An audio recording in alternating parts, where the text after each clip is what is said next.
Hello friends, તો આજે આપણે બનાવીશું ફટાફટ અને જલ્દી બની જતી લાપસી, એકદમ હેલ્ધી.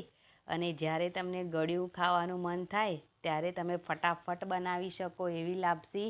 એ પણ આપણે આજે પ્રેશર કુકરમાં બનાવવાના છે અને એકદમ દાણેદાર. તો ચલો બનાવીએ લાપસી. તો તેના માટે મેં અહીંયા કુકર લીધું છે. તેની અંદર 4-5 ચમચી ઘી નાખ્યું છે. લાપસીમાં ઘીનું પ્રમાણ વધારે જ હોય છે તો જ આપણી લાપસી એકદમ સ્વાદિષ્ટ બનીને તૈયાર થાય છે. તેની અંદર મેં એકદમ નાના ફાળા લીધા છે, 1 બાઉલ ભરીને. તેને ઘીની અંદર સારી રીતે મિક્સ કરી લઈશું અને 5-1 મિનિટ સુધી શેકી લઈશું, જ્યાં સુધી આપણા ફાળાનો થોડો કલર ચેન્જ ના થઈ જાય ત્યાં સુધી.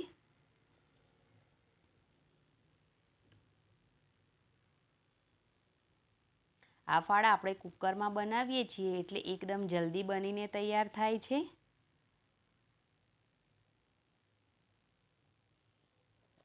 તેની સાથે સાથે મેં બીજા ગેસ પર 3 ગ્લાસ જેટલું પાણી ગરમ કરવા મૂકી દીધું છે. આપણે આ લાપસી ખાંડમાં નથી બનાવવાના, ગોળમાં બનાવવાના છે. તેથી કઢાઈમાં હું ગોળ પણ એડ કરી દઈશ.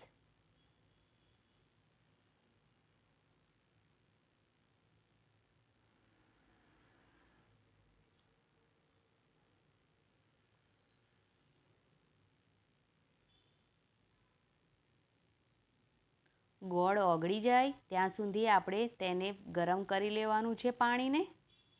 અને એકદમ સ્લો ગેસ પર જ આપણે ફાળાને શેકવાના છે. ગોળ ઓગળી જાય એટલે આપણે ગળી વડે તે પાણીને ગાળીને જ લઈશું. હવે થોડો કલર ચેન્જ થઈ ગયો છે આપણા ફાળાનો, તો તેની અંદર ગોળવાળું પાણી ઉમેરી દઈશું. જો તમે ખાંડવાળી લાપસી બનાવવાના હોય તો હું તમને કહીશ કે તમે કયા ટાઈમે ખાંડ નાખી દો તો તમારી લાપસી એ રીતની પણ તૈયાર થઈ જશે. બસ તેને સારી રીતે મિક્સ કરી લેવાનું. મેં 3 ગ્લાસ જેટલું પાણી નાખી દીધું છે.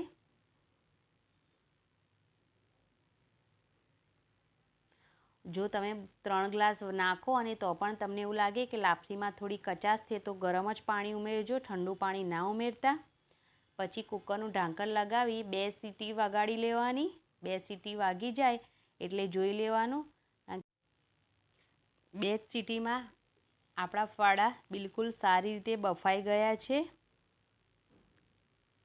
તેની અંદર હજુ થોડું પાણી દેખાય છે, પણ આપણા ફાળા બફાઈ ગયા છે તો આપણે કુકર ઉઠાવી લઈશું અને ગેસ બંધ કરી લઈશું. જો તમે 2 સીટીથી ઉપર મારી દેશો તો નીચેથી ચોંટી જશે ફાળા, એટલે 2 સીટી મારજો. હવે એક કડાઈમાં 2-3 ચમચી જેટલું ઘી નાખી દઈશું અને તેની ઉપર આપણા મનપસંદ ડ્રાયફ્રૂટ નાખીશું. મેં અહીંયા દ્રાક્ષ, બદામ, કાજુ લીધા છે અને બદામ કાજુનો એકદમ સારો ભૂક્કો કરીને પણ મેં થોડોક લીધો છે. તમને જે પસંદ હોય તમે એ ડ્રાયફ્રૂટ્સ લઈ શકો છો. તેને સારી રીતે થોડા સાંતળી લેવાના છે. દ્રાક્ષ ફૂલી જશે.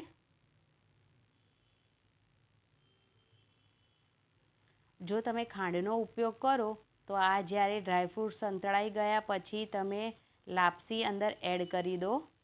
ત્યાર પછી ખાંડ બી એડ કરી દેજો, 1 ચમચી.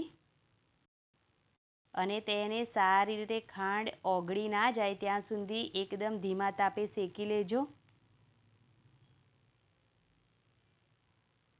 બસ હવે સારી રીતે ડ્રાયફ્રૂટ સાથે અને ઘી સાથે આપણે લાપસીને મિક્સ કરી લઈશું, જેથી કરીને જે થોડું ઘણું પાણી આપણને દેખાતું હતું એ બધું ઓગળી જશે, મતલબ બળી જશે.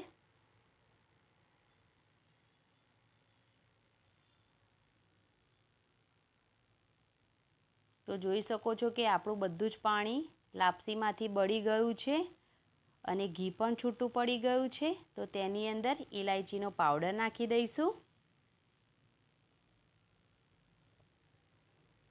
તેને સારી રીતે મિક્સ કરી દઈશું અને હવે આપણી લાપસી એકદમ પરફેક્ટ રેડી થઈ ગઈ છે. તે થોડી ઠંડી થશે એટલે એનો એકે એક દાણો છૂટો પડી જશે. જો તમે થોડું વધારે ઘી ખાતા હોય તો થોડું વધારે પણ ઘી નાખી શકો છો. મેં અહીંયા થોડું માપનું જ ઘી નાખ્યું છે. બસ આપણી લાપસી રેડી થઈ ગઈ છે. આ લાપસી પ્રસાદમાં પણ બનાવી શકાય છે અને અમુક લગ્નમાં પણ બનાવી શકાય છે. ગામડામાં તો અચૂક આ લાપસી બનતી જ હોય છે અને એકદમ જલ્દી બની જાય છે. અને આપણે તો ગોળથી બનાવી છે તેથી તે થોડી વધારે જ હેલ્ધી બની જાય છે. તો તમને જો મારી આ રેસીપી પસંદ આવી હોય તો મારી ચેનલને પ્લીઝ સબસ્ક્રાઈબ કરીને મને જરૂરથી સપોર્ટ કરજો. કોમેન્ટ કરીને જરૂર જણાવજો કે તમને મારો આ વિડીયો કેવો લાગ્યો અને શેર પણ કરજો. જોઈ શકો છો કે એકે એક દાણો છૂટો પડી ગયો છે આપણી લાપસીનો અને દેખાવે ખૂબ જ સુંદર દેખાઈ રહી છે લાપસી. તો તમે પણ બનાવો લાપસી. Thank you.